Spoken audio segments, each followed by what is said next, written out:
আজকে আমাদের বিজেপি পরিবারে সামিল হচ্ছে আমাদের কিছু ভাই। বিজেপি বিজেপি বিজেপি জিন্দাবাদ, বিজেপি জিন্দাবাদ, বিজেপি জিন্দাবাদ, বিজেপি জিন্দাবাদ। ভারত মাতা কি, ভারত মাতা কি, ভারত মাতা কি। নরেন্দ্র মোদী জিন্দাবাদ, অমিত শাহ জিন্দাবাদ। এই তৃণমূল আমাদের ত্রিপুরাতে আসে, ওনারা যে সর্বভারতীয় শব্দ, অ্যাকচুয়ালি তো এটা একটা আঞ্চলিক পার্টি, কিন্তু সর্বভারতীয় শব্দ লাগানোর জন্য মাঝে মাঝে পার্সেন্টেজ দেখাতে হয়, ত্রিপুরাতে যায়।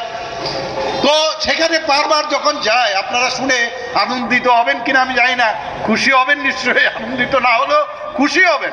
কি ওখানে যখন যায় ইলেকশন লড়ে, ওনারা নোটার থেকেও কম ভোট পায় বন্ধুগণ, নোটার থেকেও কম ভোট পায়।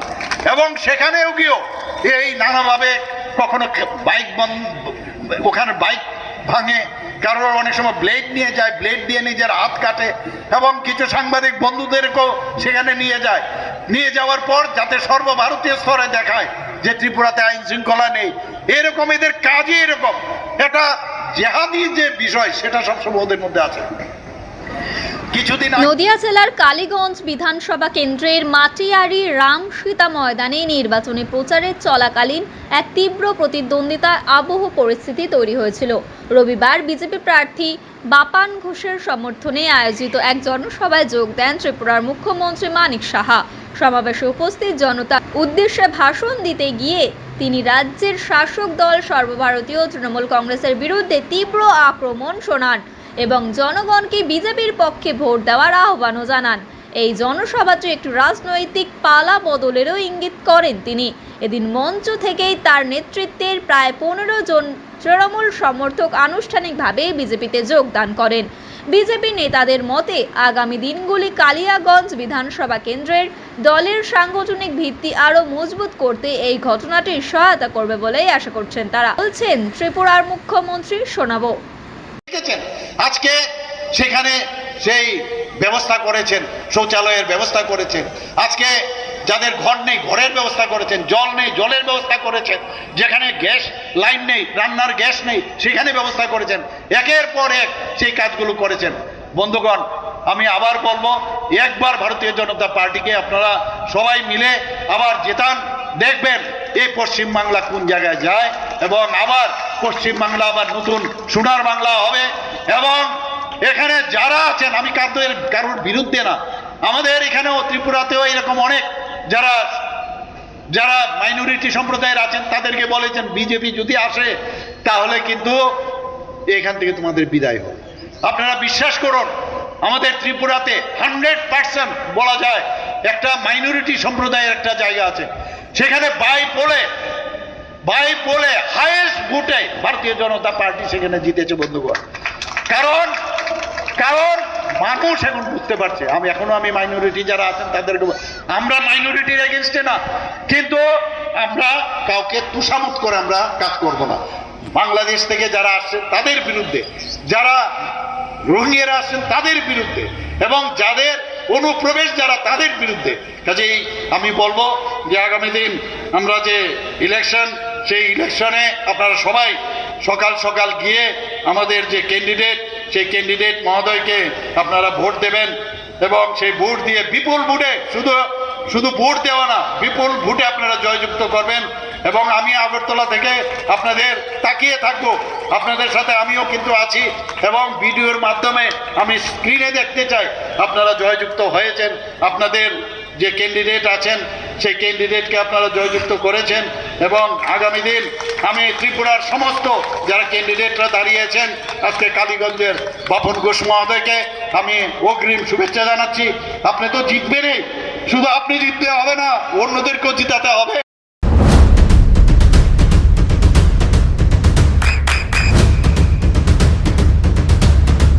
বৃষ্টিতে স্বস্তি।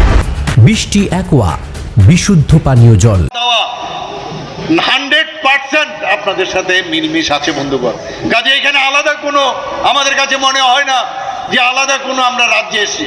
কাজে ত্রিপুরার মানুষ সেখানে বসে আছে, কবে 4 তারিখের রেজাল্ট হবে, এবং সেখানেও আপনারা যদ্দূর আনন্দ করবেন তার থেকে বেশি আমি নিশ্চিত সেখানে আনন্দ হবে। সারা ভারতবর্ষ তাকিয়ে আছে এই নিষ্ঠুর সরকার থেকে কিভাবে আমরা তাদের পতন আমরা কবে দেখব, সেই আশায় বন্ধুগণ তাকিয়ে আছে। আমাদের এখানেও 2018 আগে 35 বছর কমিউনিস্টরা রাজত্ব করেছে, এখানে লেফট ফ্রন্ট রাজত্ব করেছে, এবং ত্রিপুরাতে তো করেছেই, এই পশ্চিম বাংলাতেও 34 বছর এই যে আমাদের লেফট ফ্রন্ট সেখানে রাজত্ব করেছে। অনেক মিল আছে। আমরা ভারতীয় জনতা পার্টি মাননীয় প্রধানমন্ত্রীজি যখন প্রধানমন্ত্রী হন 2014, মানুষের মধ্যে একটা বিশ্বাস চলে এসছে। সেই বিশ্বাসের জুড়ে আমরাও ভেবেছিলাম, ওনারা বলছিলেন যে অষ্টম বামফ্রন্ট সরকার সেখানে হবে, কিন্তু বন্ধুগণ মাননীয় প্রধানমন্ত্রীজির আশীর্বাদে, তখন সর্বভারতীয় সভাপতি ছিলেন অমিত শাহজি, উনার আশীর্বাদে এবং উনার যে চিন্তাধারা, সেই চিন্তাধারায় আমরা এই যে লেফট ফ্রন্টকে সেখান থেকে উৎখাত করতে পেরেছি। আমরা যদি পারি, ভারতীয় জনতা পার্টি প্রথম লেফট ফ্রন্টকে আমরা উৎখাত করতে পেরেছি, তা আপনারা কেন পারবেন না? কারণ 34 বছরের যে রাজত্ব, সে একই কার্বন কপি, একই রক্তমাখা যে ব্যাটন, সেটা তৃণমূলকে দিয়েছেন তারা। 15 বছর একই কায়দায়, আমি বলবো আরো ডাবল ট্রিপল কায়দায়, ডাবল ফোল্ড ট্রিপল ফোল্ডে তারা এখানে রাজত্ব করেছে। আইনের শাসন নেই বন্ধুগণ, কোনো ল অ্যান্ড অর্ডার নেই। কিভাবে মানুষকে খুন করা যায়, কিভাবে অগ্নিসংযোগ করা যায়, কিভাবে ধর্ষণ করা যায়, নির্বাচনোত্তর সন্ত্রাস, একই কায়দায় যে ত্রিপুরাতে যেভাবে করেছে, পশ্চিম বাংলাতেও সে একইভাবে আগে লেফট ফ্রন্ট করেছে, এখন আবার এই 15 বছর এই বাইপো মিলে সবাই মিলে এখানে কাজ করেছে। বন্ধুগণ, আমার মনে হয় আপনারা ডাবল ইঞ্জিনের সরকার চান কি চান না? ডাবল ইঞ্জিনের সরকার চান কি চান না? ডাবল ইঞ্জিনের সরকার যদি হতে হয়, ত্রিপুরাকে একবার দেখতে হবে আপনারা। আমাদের এখানেও যে কোনো জায়গায় আপনারা জানেন, এক একটা ডিস্ট্রিক্টে, সাউথ ডিস্ট্রিক্টে একমাত্র 69 জন উনাদের সময়ে সেখানে মানে খুন হয়েছে। বন্ধুগণ, বিভিন্ন ডিস্ট্রিক্টে যেখানে যায়, এখন আমরা সেই জায়গার থেকে আমরা কিন্তু প্রতিবাদ মানে মুখর হয়েছি। আগে একটা সুযোগ ছিল, কংগ্রেসের একটা সুযোগ ছিল, মানুষ বিশ্বাস করেছিল, কিন্তু মাননীয় প্রধানমন্ত্রী যে আসার পর যে বিশ্বাস এবং আশ্বাসের যে একটা অবস্থা দাঁড়িয়েছে, একটা প্ল্যাটফর্ম মানুষ বিশ্বাস করেছে, সেই জায়গায় দাঁড়িয়ে আমরা সেখান থেকে আমরা সেই যে কমিউনিস্ট মুক্ত ত্রিপুরা আমরা করতে পেরেছি। বন্ধুগণ, এখানে চাকরির কেলেঙ্কারি আপনারা জানেন, ত্রিপুরার সাথে অনেক মিল এখানে আছে। 10,323 ত্রিপুরাতে ওরা আইন না মেনে ওনারা সেখানে চাকরি দিয়েছিল, এবং কোর্ট থেকে হাইকোর্ট, সুপ্রিম কোর্টে বহু জায়গায় যাওয়ার পরেও তাদের চাকরি চলে গেছে। আজকে আমরা ওয়েস্ট বেঙ্গলও 26,000 সরকারি চাকরি আপনারা জানেন, ওরা নিয়ম না মেনে সেখানে চাকরি দিয়েছেন, এখনো ঝুলে আছে, কি হবে বলা মুশকিল। এবং আমার সত্যি অবাক লাগে যে একজন নারী মুখ্যমন্ত্রী, উনার সময়ে আরজি করের ঘটনা আপনারা সবাই জানেন, কিন্তু বলার বারবার দরকার নেই। আমরা সবাই জানি সন্দেশখালীর ঘটনা, কামদনির ঘটনা, পার্ক স্ট্রিটের ঘটনা আমরা সবাই জানি, কিন্তু উনি কি বলছেন? বলছে সাজানো ঘটনা। অদ্ভুত, একজন নারী মুখ্যমন্ত্রী হয়ে এখন মহিলাদের, আমাদের মেয়েদের, ছোট ছোট ছেলে মেয়েদের বলছেন 8টার পরে যেন রাস্তায় না বেরোয়। আপনারা সবাই জানেন, আমরা আগরতলা থেকে, ত্রিপুরার থেকে এগুলো আমরা দেখি এইরকম একটা অবস্থার মধ্যে, কারণ উনি জানেন যে এইগুলো আমাদের যে হারমাত বাহিনী আছে ওরা করবেই এগুলো। এবং ভোট ব্যাংক, উনি জানেন যে ভোট ব্যাংক যারা বাংলাদেশ থেকে এসছেন এবং যারা রোহিঙ্গারা এসছেন, তাদের কারণে ভোট ব্যাংক এতদিন ধরে সেই তাদের উপর ভিত্তি করে সবসময় বলতো যে বাংলাকে আমরা আমাদের হাতের মুঠোই। কিন্তু বন্ধুগণ, এইবার কিন্তু সেই সুযোগ নেই। এইবার যে এসআইআর হয়েছে এবং যেভাবে অ্যাডমিনিস্ট্রেশন হয়েছে, কোনো সুবিধা করতে পারছে না। গলার সুরও কিন্তু দেখবেন অনেকটা নরম হয়ে গেছে। আপনারা লক্ষ্য করেছেন কিনা আমি জানি না, আমি কিন্তু লক্ষ্য করি গলার সুরও কিন্তু অনেকটা কম হয়ে গেছে। বন্ধুগণ, কি বলছেন? এই অনুপ্রবেশের জন্য উনি পার্লামেন্টে গিয়ে মাননীয় মুখ্যমন্ত্রীজি কি করেছেন? তৎকালীন সময়ে উনি তখন সেই স্পিকারের মুখের মধ্যে এই অনুপ্রবেশের জন্য কাগজ ছুড়ে দিয়েছিলেন। আর আজকে উনি কি করছেন, বলছেন যে অনুপ্রবেশ এটা নর্মাল প্রসিডিওর, কেন বিএসএফ আটকাচ্ছেন না? অথচ কেন্দ্র থেকে বারবার বলছেন যে আপনি জমি দিন, আমরা সেই জমি যদি দেন তাহলে আমরা কাঁটাতার আমরা দিয়ে দেবো সেখানে, কিন্তু উনি দিচ্ছেন না। পশ্চিমবঙ্গে শিল্পের জন্য বিখ্যাত ছিল, আপনারা সবাই জানেন। আমরা বাইরে যখন যেতাম বিভিন্ন কারণে, বোম্বেতে বা বিভিন্ন জায়গায় আমরা যেতাম, এক এক সময় কোনো দোকানে গেছে কোনো জিনিস কিনতে, আমরা বলতাম ওটা কোথা থেকে এসছে, ওনারা বলছেন যে না ক্যালকাত্তা সে আয়া, ক্যালকাত্তা সে আয়া। মানে এত স্কিল লেবার, এত স্কিল পিপল আজকে পশ্চিমবাংলায় রয়েছে, কিন্তু আজকে তারা কোথায় যাচ্ছে? বিভিন্ন প্রদেশে যাচ্ছে। কারণ এখানে না আছে কারখানা, না আছে কোনো ইন্ডাস্ট্রি, না কোনো কাজের ব্যবস্থা। সমস্ত লোক আজকে ওয়েস্ট বেঙ্গল ছেড়ে বিভিন্ন প্রদেশে যাচ্ছে। বন্ধুগণ, আজকে মানুষ এই এক বিভীষিকাময় যে পরিস্থিতি এখানে ভোগ করছে, আমি নিশ্চিত যে এইবার মানুষ যেভাবে ঠিক করেছে যে কোনো অবস্থায় এই সরকারকে রাখা যাবে না। তৃণমূল গেছে, তৃণমূলকে যদি আপনি ইচ্ছাও করেন তাহলেও আপনি রাখতে পারবেন না। মানুষ ঠিক করে নিয়েছে এই তৃণমূলকে এবার উৎখাত করবেনই, এর মধ্যে দ্বিমত নেই। বন্ধুগণ, আমার একটু পূর্ববর্তী বক্তা বলেছেন যে মাননীয়াকে কি বলেছেন, ওনাকে অ্যাডভান্স শুভেচ্ছা বার্তা পাঠিয়েছেন যে আগে ভাগে আপনি সেখান থেকে আপনি যদি রেজিগনেশন দিয়ে দিন, এর জন্য শুভেচ্ছা বার্তা পাঠিয়েছেন। খুব ভালো লাগলো ওনার এই নতুন একটা চিন্তা ভাবনা। বন্ধুগণ, আজকে আমাদের ত্রিপুরাতে কথা যদি বলি, ত্রিপুরাতে আমরা সমস্ত এই যে আমাদের 28টা রাজ্য আছে, পূর্ণাঙ্গ রাজ্য, সেখানে 28টা পূর্ণাঙ্গ রাজ্যের মধ্যে এই ডাবল ইঞ্জিন সরকারের, এখানে ট্রান্সপারেন্সির যে সরকার, এখানে তো চুরের সরকার।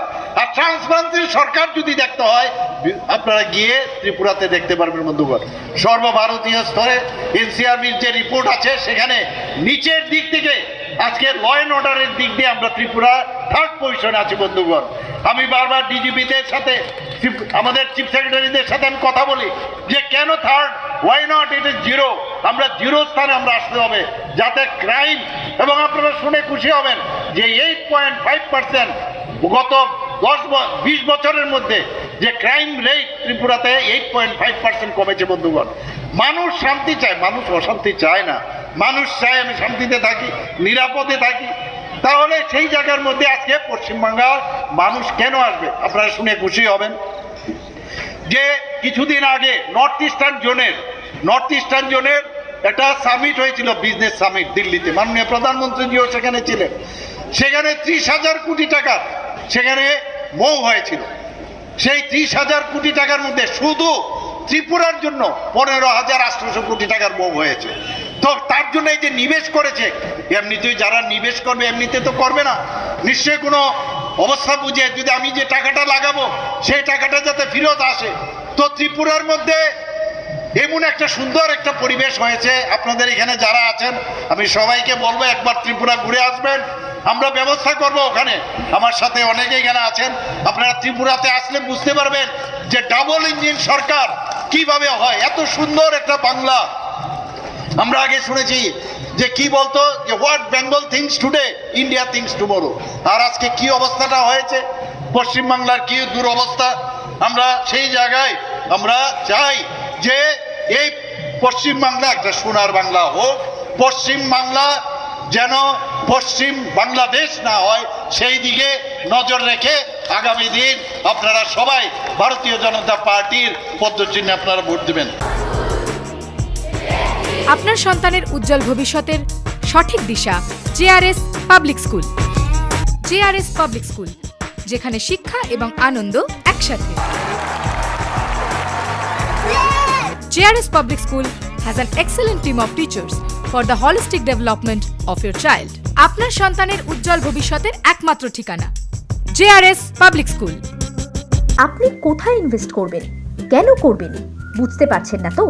সঠিক গাইডলাইন পেতে আজই আসুন নদিয়ার চাকদাতে নিবেদিতা প্রাইভেট লিমিটেডে। Nivedita private limited marketing and distribution service. Balcony বা সিঁড়ির রেলিং, মডিউলার কিচেন বা ড্রয়িং রুম, এক কথায় আপনার স্বপ্নের বাড়িকে করে তুলুন আরো সুন্দর। Chakdah ply centre, gorgeous look বা কোয়ালিটি সবে দিন number 1। Chakdah ply centre, Chakdah ply centre, KBM, Chakdah, Nadia. হোমওয়ার্কটা করেছো? হ্যাঁ স্যার। এ বাবা, ভুল করেছো কেন? চোখে কেমন ঝাপসা দেখছি, লিখতে আর পড়তে খুব সমস্যা হচ্ছে। চাকদার মডার্ন অপটিক্স থেকে ভালো চোখের ডাক্তার দেখিয়ে নাও। প্রতিদিন প্রকৃত চোখের ডাক্তার ও দৃষ্টি বিশেষজ্ঞ মডার্ন অপটিক্স চাকদহে। চাকদা অ্যালুমিনিয়াম সেন্টার, প্লাই, কাঁচ, laminates, kitchen fittings, door lock, window ও অ্যালুমিনিয়ামের খুচরো ও পাইকারি বিক্রেতা। Chakdah aluminium centre, Purbalalpur 50 number রেলগেটের পাশে, চাকদা, নদিয়া। নদিয়া জেলার সবথেকে বড় বিল্ডার্স চাকদার মা মনসা বিল্ডার্স, রড ও সিমেন্টের পাইকারি ও খুচরো বিক্রেতা। মা মনসা বিল্ডার্স, পদ্মবিলা, চাকদা, নদিয়া। রুম রে মাত্র 1500 টাকা থেকে স্টার, খাওয়া দাওয়া রিজনেবল প্রাইস। নদিয়ার একমাত্র 3 স্টার ক্যাটাগরি হোটেল এনবি সোনার বাংলা হোটেল, কল্যাণী এইমসের ঠিক উল্টো দিকে, কল্যাণী, নদিয়া। নদিয়ার একমাত্র অথরাইজড ডিস্ট্রিবিউটর ঘোষ কমিউনিকেশন, থানার মোড়, চাকদা,